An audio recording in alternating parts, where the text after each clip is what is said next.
छात्रों, इसके पहले हमने सव्वे रव्वे किसे कहते हैं ये देखा है। आज के इस वीडियो में हम जो बहुत से ऐसे छात्र है जिनकी समझ में सव्वे रव्वे या उनके भेद समझ में नहीं आया, या फिर भी हम दोबारा उसे एक बार उसके ऊपर नजर डालेंगे, उसमें विस्तार से हम देखेंगे नहीं, लेकिन उसके भेद और उदाहरण सिर्फ इतना ही देखेंगे। जितने छात्र ये वीडियो देखते हैं उन्हें समझ में आता है नहीं आता ये आपको ही मालूम है, इसलिए और उससे और एक बात है कि जो भी चैनल है उसे सब्सक्राइब करना, क्योंकि आपकी समझ में जो बात नहीं आती या जहां पर कठिनाई मालूम होती है वह वीडियो बार बार आप देख सकते हो। ज्यादा खोजते बैठने की समय बर्बाद करने की आवश्यकता नहीं है। सब्सक्राइब कर दिया तो जितने सारे वीडियो है एक साथ आ जाएंगे और आपको जो भी कठिन लगता है, जो बात समझ में नहीं आती, उसे दोबारा देखकर फिर आप उसे समझ सकते हो।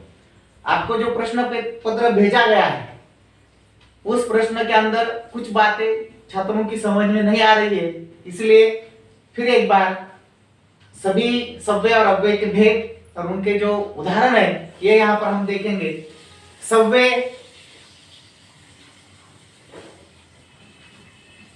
इसका पहला भेद है संज्ञा। यहां पर संज्ञा पहला भेद, उसका जो भेद है जातिवाचक संज्ञा।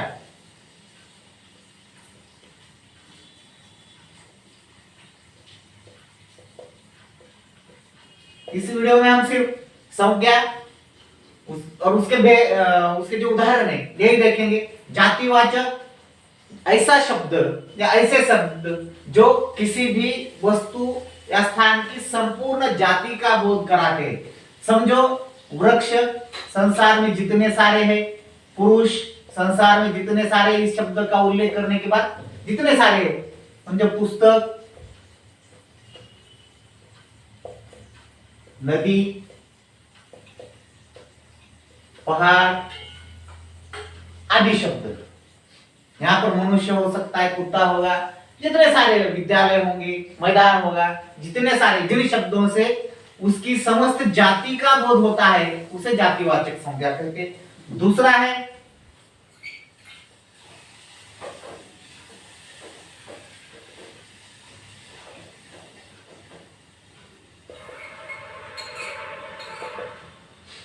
आप समझो संपूर्ण जाति का बोध हुआ वृक्ष से, समझो ये आम। पुरुष किसी का भी नाम रामनाथ। पुस्तक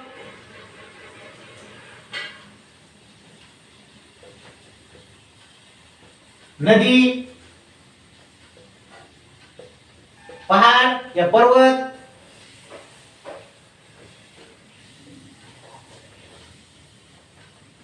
हिमालय आदि।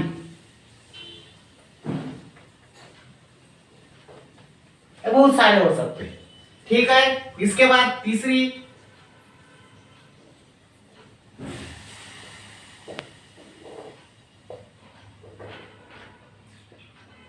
भाववाचक संज्ञा, और इसमें जो भी विशेष गुण है ये विशेषता होती है उसे दर्शाने वाला। आम रसीला, रामनाथ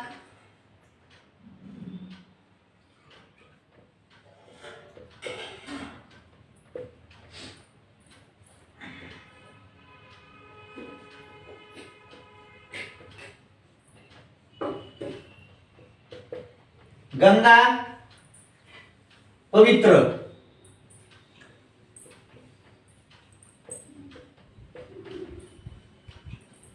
या हिमालय ऊंचाई, ठीक है, उसके आदि।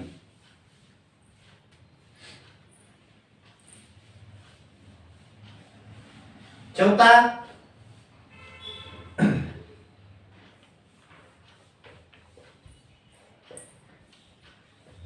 समूहवाचक संज्ञा।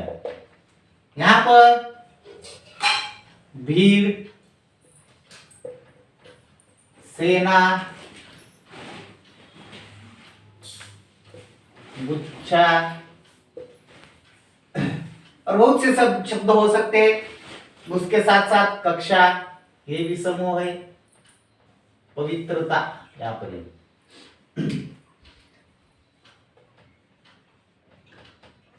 आदि।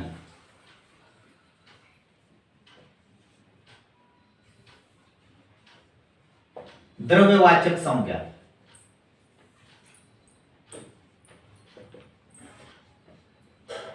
ऐसी संज्ञा जिन्हें गिना नहीं जा सकता, जैसे शरबत, अनाज, चांदी, जितने सारे भी आदि। इस प्रकार से ये संज्ञा और संज्ञा के ये 5 भेद समझ में आया। इसके बाद जातिवाचक संज्ञा, व्यक्तिवाचक संज्ञा, भाववाचक संज्ञा, समूहवाचक संज्ञा, द्रव्यवाचक संज्ञा, 5 भेद। इसके ये उदाहरण, इसके अगला दूसरा देखेंगे हम।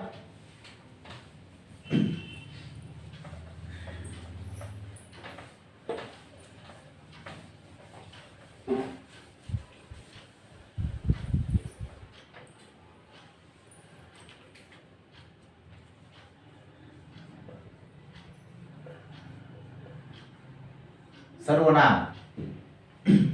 अब सर्वनाम संज्ञा के बदले में आने वाले जो शब्द होते हैं उसे हम सर्वनाम कहते हैं। इसमें पहला पुरुषवाचक सर्वनाम,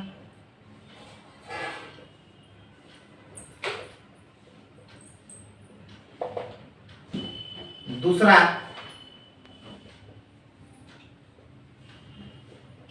निश्चयवाचक सर्वनाम, तीसरा अनिश्चयवाचक,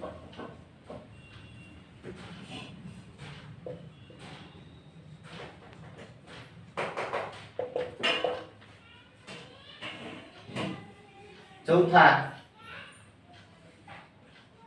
निजवाचक,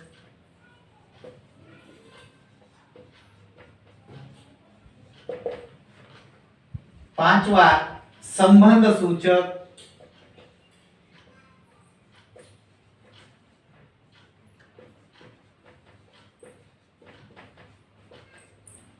और छठा प्रश्न सूचक।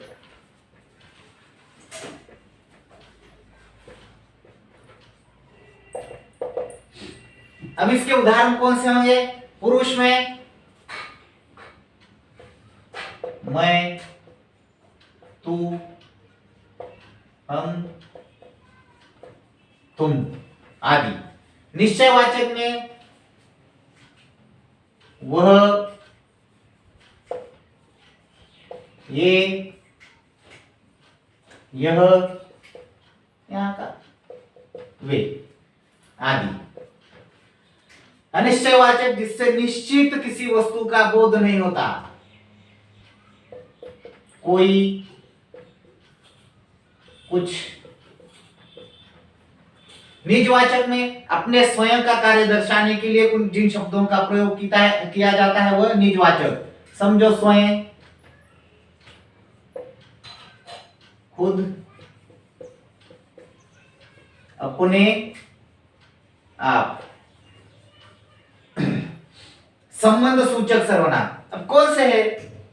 जो करेगा सो भरेगा, जो सो, जैसा वैसा, या जो वह आदि। प्रश्न सूचक सर्वनाम किसे कहते हैं? जिन शब्दों का प्रयोग प्रश्न निर्माण के लिए या प्रश्न पूछने के लिए किया जाता है उन्हें प्रश्न सूचक सर्वनाम कहते हैं। क्यों, किसने, कैसे, कहाँ आदि। इस प्रकार से ये जो शब्द है सर्वनाम और सर्वनाम के जो उदाहरण है आपकी ये समझ में आ गया होगा। उसके तीसरा जो भेद है वह विशेषण।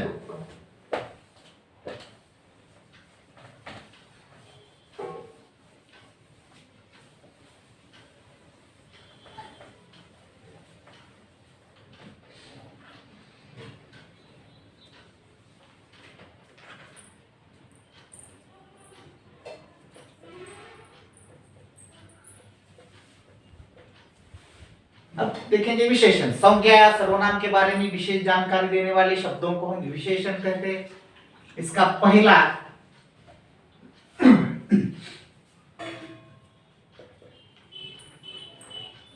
संख्यावाचक विशेषण। इसमें निश्चित, अनिश्चित, क्रमवाचक ऐसे अलग अलग भेद है या उसके उपभेद है, लेकिन उसके बारे में हम देखेंगे नहीं। 10, 5, 2 किलो, आधा किलो आदि। अब समझ में आता है संख्यावाचक में निश्चित। उसके बाद दूसरा परिमाण वाचक विशेषण। वैसे तो परिमाणवाचक विशेषण में, संख्यावाचक विशेषण में अनिश्चित, निश्चित ये भेद होते हैं, लेकिन समझने के लिए हमने यहाँ पर ये दो भेद अलग अलग रखे हैं या अलग अलग लिखे हैं। आप अगर निश्चित हो परिमाणवाचक विशेषण में उसे लिख सकते हो, जैसे कुछ, थोड़ा, बहुत, निम्न। इस प्रकार से उसके उदाहरण हो सकते हैं। वैसे तो हर जगह पर पढ़ाते समय परिमाणवाचक, भाववाचक और सार्वनामिक तीन ही विशेषण के बारे में आपको समझाया जाता है। जो परिमाण के अंदर ये होता है, यहाँ पर बहुत सारे छात्र इसकी गलती करने लगे हैं। परिमाण यानी कि मोजमाप, नापतोल उसे कहा जाता है। परिणाम किसी बात का रिजल्ट आना, किसी बात का किसी पर प्रभाव होना, उसे हम परिणाम कहते हैं। तो परिमाण ये शब्द याद रखना। और परिमाणवाचक यानी कि नापतोल जिसका होता है कम, ज्यादा, बहुत, अधिक, थोड़ा, ऐसे शब्दों को परिमाणवाचक विशेषण में रखा जाता है। उसके बाद तीसरा, अब बार बार बता रहा हूं कि परिमाणवाचक में संख्यावाचक, निश्चित, अनिश्चित, क्रमवाचक ये सब इसी के अंतर्गत ही आता है, लेकिन समझने के लिए इसको दो अलग विभागों में आपके सामने रखा है। अब इसके बाद भाववाचक विशेषण। अब भाव समझो सुंदर,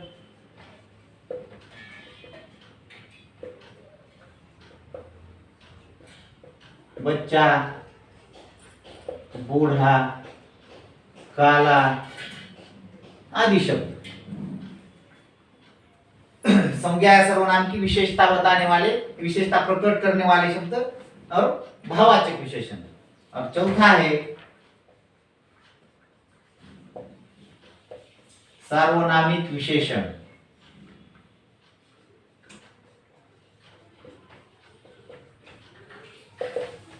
ऐसे विशेषण जो सर्वनाम के बाद आकर संज्ञा की विशेषता बताते हैं, वह पंखा है। इस प्रकार से जो शब्द आते हैं या वाक्य बनाए जाते हैं, विशेषण के वीडियो में आपने विस्तार से देखा। इसके उदाहरण कौन से होंगे? यह, वह आदि। इस प्रकार से इसका सव्य का तीसरा भेद विशेषण। अब विशेषण के बाद चौथा जो भेद है वह क्रिया।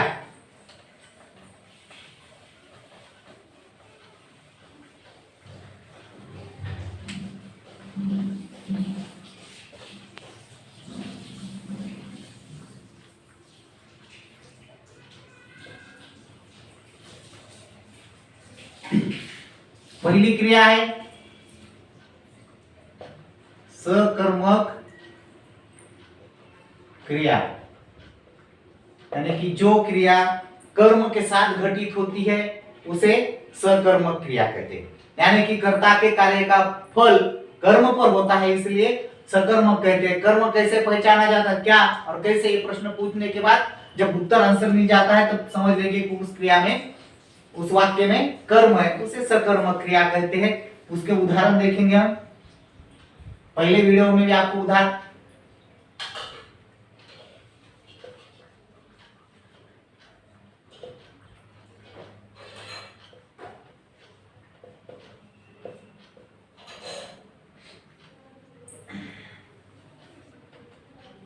रामू ने बेचा, बेचने की क्रिया की, क्या बेचा, इसका जवाब नहीं, कैसे नहीं।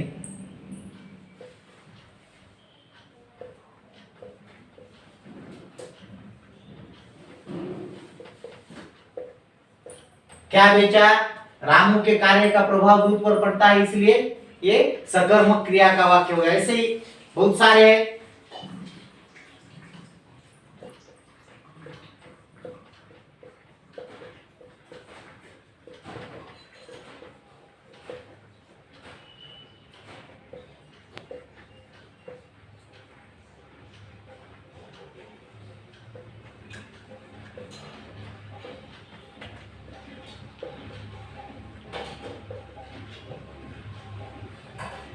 अब इस पहले में हमें क्या का प्रश्न नहीं मिलता, इसलिए ये सकर्मक का नहीं है। ये जो नीचे लिखे हुए वाक्य है ये सकर्मक क्रिया के उदाहरण है। क्या बेचा, दूध बेचा, किसे खाता है, रोटी को खाता है, किससे फल काटा, चाकू से फल काटा, यानी कि जिसमें कर्म होता है ये सकर्मक। और दूसरा भेद,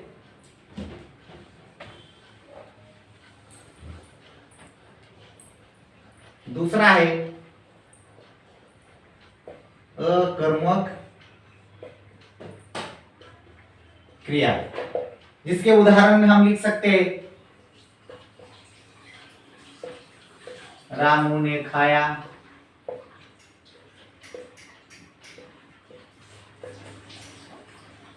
रमेश विद्यालय गया, आदि जो वाक्य होते हैं। क्या गया, विद्यालय गया, कैसे गया, विद्यालय गया नहीं होगा, इसलिए कर्म यहाँ पर इस वाक्य में नहीं, इसलिए यह अकर्मक। पहले आपको उदाहरण बता दिया, रामू ने बेचा,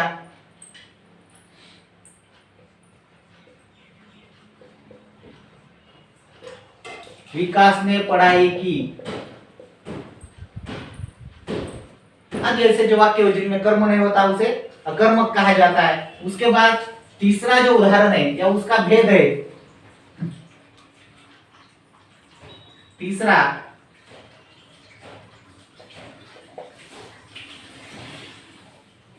संयुक्त क्रिया। इसमें एक मुख्य क्रिया और उसके साथ साथ या एक ही वाक्य में दो या दो से अधिक क्रियाएं होती है। जैसे आपको बता दिया बस चली गई, चली गई, गिर पड़ी, खाना खा लिया। इस प्रकार से एक से अधिक क्रिया होती है, ऐसे संयुक्त क्रिया के उदाहरण होते हैं। उसके बाद चौथा सहायक क्रिया।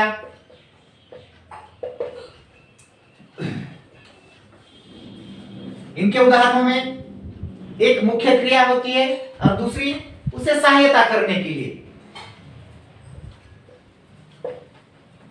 रमेश विद्यालय गया है, यहां पर ये जो है गया, ये मुख्य क्रिया है, यानी कि जाने की मुख्य क्रिया है। होना ये सहायक क्रिया, यानी कि जो भी वाक्य हो, वाक्य को पूरा करने के लिए, उसे प्रभावित करने के लिए, अच्छी तरीके से पेश करने के लिए, प्रस्तुत करने के लिए वाक्य के अंत में जो जो शब्द होते हैं उसे हम सहायक क्रिया कहते हैं।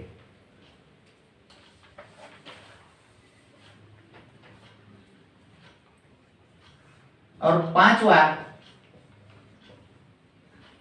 प्रेरणार्थक क्रिया।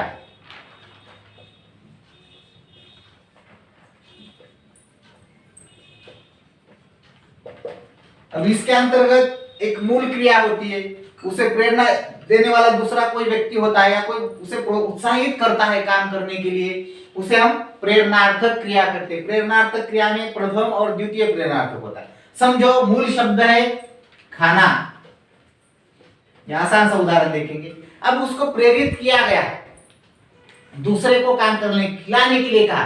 खाना है तो खुद मूल क्रिया हो गई, खिलाना।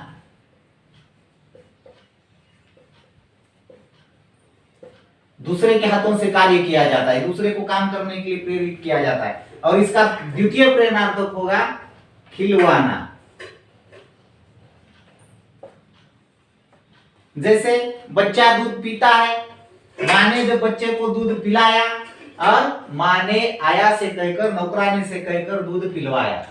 बच्चा खेलता है, माँ ने बच्चे को खिलाया और माँ ने नौकर से कहकर बच्चे को खिलवाया। इस प्रकार से यानी कि खाना, खिलाना, खिलवाना, पीना, पिलाना, पिलवाना, पढ़ना, पढ़ाना, पढ़वाना, इस प्रकार से बहुत सारे उदाहरण उसके आप पहले देख चुके हैं। इसके बाद जो शब्द भेद में अव्यय है और अव्यय के भेद, उसके उदाहरण हम देखेंगे। यहां पर सव्यय के उदाहरण हो गए। अब अव्यय, अब इसके 4 भेद है। पहला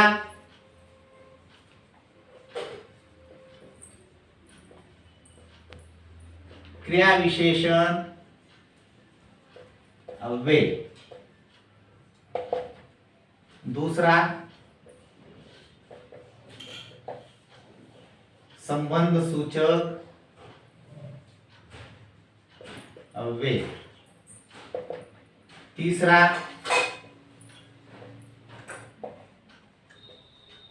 समुच्चय बोधक अव्यय और चौथा है विस्मयादि बोधक अव्यय। अब इसके जो उदाहरण है क्रिया विशेषण अव्यय, आपको पहले बता दिया, स्थान, काल, परिमाण, रीति आदि दर्शाने वाले जो शब्द होते वह क्रिया विशेषण अव्यय में आते। अब कौन से शब्द है, सिर्फ हम उसके उदाहरण देखेंगे। उसके जो उपभेद है या स्थान, काल, परिणाम, परिमाण, रीति, इसके बारे में न देखते हुए सीधा क्रिया विशेषण अव्यय में कौन से शब्द आते हैं यह देखेंगे। यहाँ, वहां, आगे, पीछे, अचानक, लगातार, धीरे धीरे, तेज, इस प्रकार के शब्द क्रिया विशेषण अव्यय में आते। अब जो क्रिया विशेषण में क्रिया विशेषण अव्यय के उदाहरण है, उसके पहले अगर के है तो समझ लो संबंध सूचक अव्यय। जो भी वाक्य दिया गया है उस वाक्य में अगर 99% बहुतांश वाक्यों में के आने के बाद वह संबंध सूचक होता है, यानी कि के यहाँ, के आगे, के पीछे, के लिए, का किताब, उसका किताब, समझो का, की, के या से आदि शब्द आने के बाद समझ लो, इसे याद रखना, ये अगर शब्द होते तो ये संबंध सूचक अव्यय, का, की, से, पर आदि शब्द, यानी कि संज्ञा या एक संज्ञा या सर्वनाम का दूसरे संज्ञा या सर्वनाम से संबंध जोड़ने वाले जो शब्द होते हैं उन्हें, जो अव्यय होते हैं उन्हें संबंध सूचक अव्यय कहते हैं। अब समुच्चय बोधक अव्यय दो शब्दों, दो वाक्यांशों को जोड़ने का काम जो करते हैं उन अव्ययों को हम समुच्चय बोधक अव्यय कहते हैं। इसमें उदाहरण कौन से हैं फिर? और, किंतु, परंतु, इसलिए, अन्यथा, अन्यथा, ये शब्द अन्यथा या अथवा ऐसे लिखा। इस प्रकार से चौथा जो है विस्मय आदि बोधक अव्यय, इसमें क्या है? हर्ष, उल्लास, घृणा, नफरत, ये दर्शाने वाले जो शब्द होते हैं हमने उन्हें विस्मय आदि बोधक अव्यय कहा है। जैसे वाह, शाबाश। छी,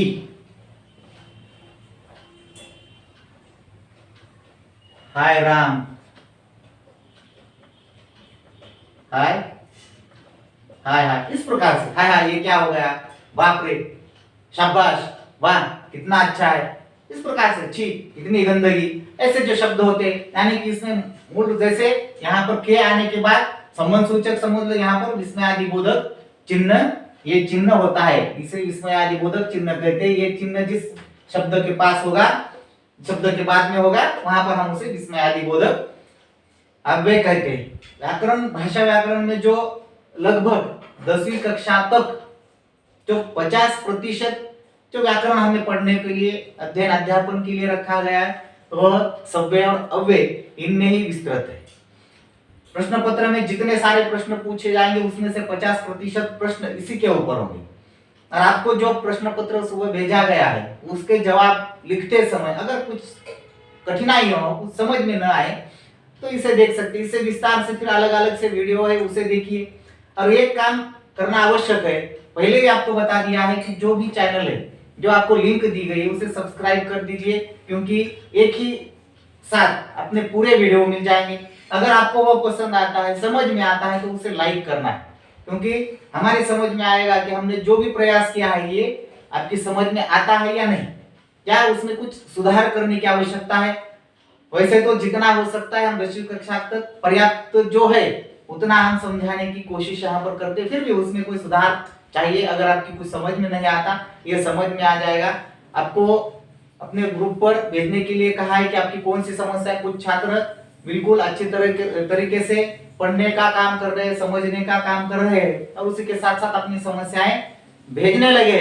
उसी प्रकार सभी छात्रों को यह काम करना है, और इससे समझ में आ जाएगा। आप जब सब्सक्राइब करोगे तो समझ में आएगा कि कितने लोग देखने लगे, कितने छात्र देखते हैं। उसी के साथ साथ आप लाइक करोगे तो समझ में आएगा, आपकी समझ में ये बात आ रही है। इस प्रकार से हमने जो पहला विभाग है हमारे भाषा व्याकरण का, सव्यय और अव्यय, यहाँ पर अब खत्म हो गया।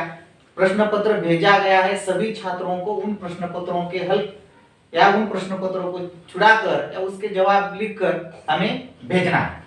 ठीक है।